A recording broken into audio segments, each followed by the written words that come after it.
Hi YouTube, I just did an unboxing video for this really cool Fisher Goldbug 2 high-end metal detector. That's in a separate video if you want to check that out. Now I'm going to do an unboxing for this cheaper metal detector. So I got pretty much almost the highest end of the VLF type metal detectors, and now I'm going to do towards the lowest end that you can get. So Fisher Goldbug 2, check the link below. I'm putting links to Amazon. I bought these both on Amazon. Best price, really good shipping. So this one, at the time I bought it, was $765, whereas this, it's called the Gold Digger, forget the whole name of it, but it's the Gold Digger. I'll put it in the title of the listing. This one was $62, including shipping. So not a bad deal. This one is also looks to be smaller. So the outer box, 21 inches by 9.5 inches. Now let's see inside.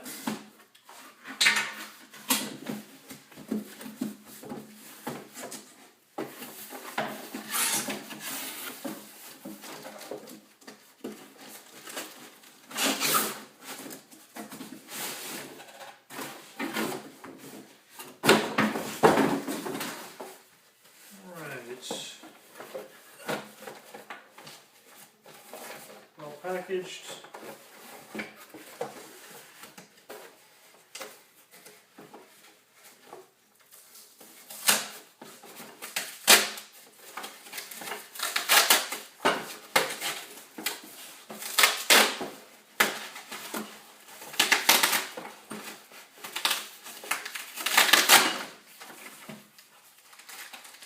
Alright, so we have an instruction book and some accessories. It actually has earphones. I didn't realize this was going to come with earphones. Super duper flimsy looking, but it's okay. I didn't even realize it was going to come with any. We have a couple of control arms. And right off the bat, this is very interesting because this piece looks identical to the one that was on the Fisher Goldbug 2. It's plastic, it's got the little metal piece in there. And then we have one other control arm. Aluminum, lots of length adjustment slots. This is very lightweight, but I don't think it has batteries in it. So let's check.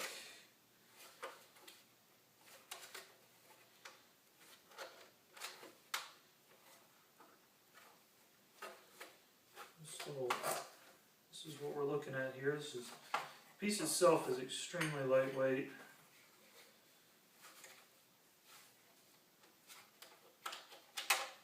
Yeah, no batteries, so I would say that with batteries, the whole thing probably would weigh about the same, or possibly even a little bit less than the Fisher Goldbug 2.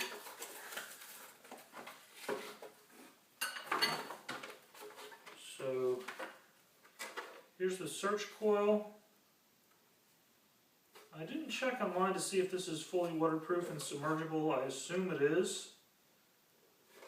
The wire, the connection to the search coil is not nearly as good as it is with the Fisher Goldbug 2. It has a little rubber plug in there that doesn't look like it wants to stay in perfectly. But here's the control box here. Very lightweight, comfortable to hold. Speakers right there. Your options are power level and trash eliminator. And there's a little dial there that goes from high to low when you run over a piece of metal. So let's go ahead and put this thing together. I like how they've made it as light as possible by putting these holes here.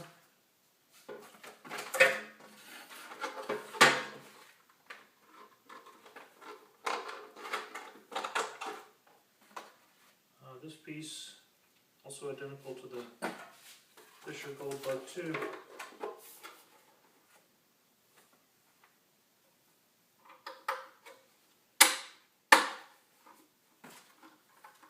Put this in here.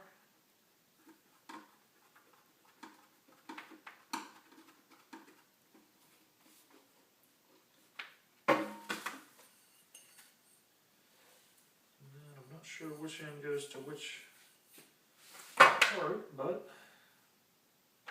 we're going to find out. So actually I assume this part goes where the control end is because it has two little holes right there that you'll screw that in. So let me first put this in here. So this is how you control the length of it. It looks like the total difference in length that you can get from longest to shortest is about 11 inches. Okay, so let's open up this little bag here.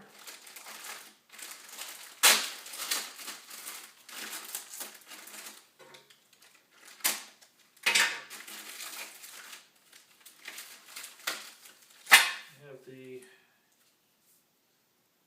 oh, this is strange.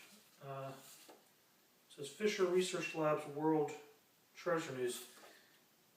I wasn't aware of this, but apparently this metal detector is also made by Fisher. The same people as the Fisher Gold Bug 2. I did not know that. So, then again, maybe this is just included as this appears to be advertising a magazine or something. Maybe this is not made by Fisher. It says First Texas Products LLC in El Paso, Texas. It's called the Bounty Hunter Gold Digger. So Bounty Hunter is the name of the detector. So yeah, turns out it doesn't look like it's made by Fisher after all. So we have assembly instructions, height adjustment, sensitivity meter.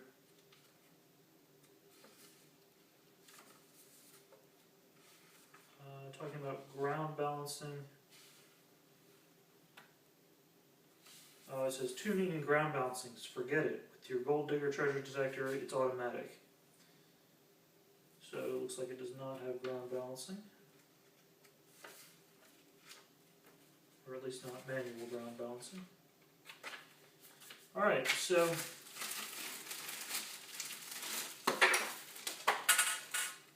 here are the headphones that are included.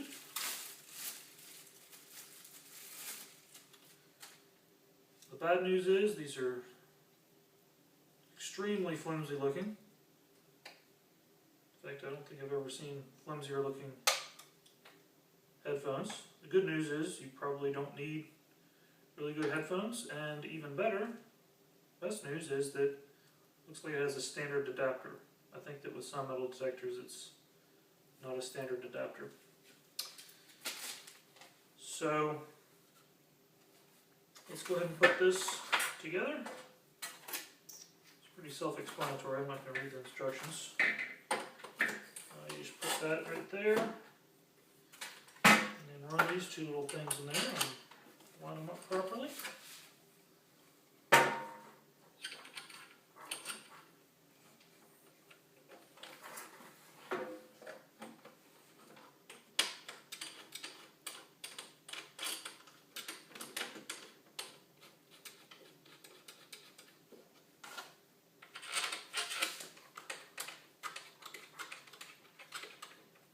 One thing to note, very important, is it did not include the batteries.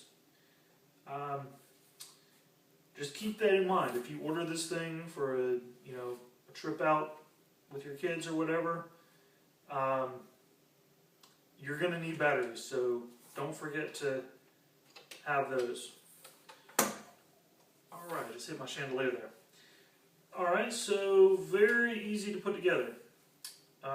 Actually this is actually on here backwards, I think, but no big deal for now. So there you have it. It's the Bounty Hunter Gold Digger metal detector. One more thing, where do the headphones go in? Let's see. Here's where the headphones go in, right there. Right at the bottom. Alright, so if you have any questions, let me know. I'm going to be putting up some other videos where I review and compare both this and the Fisher Goldbug 2. And I'm going to try to put up some videos of me using these things out in the wild. So stay tuned and let me know if you have any questions. Thanks for watching.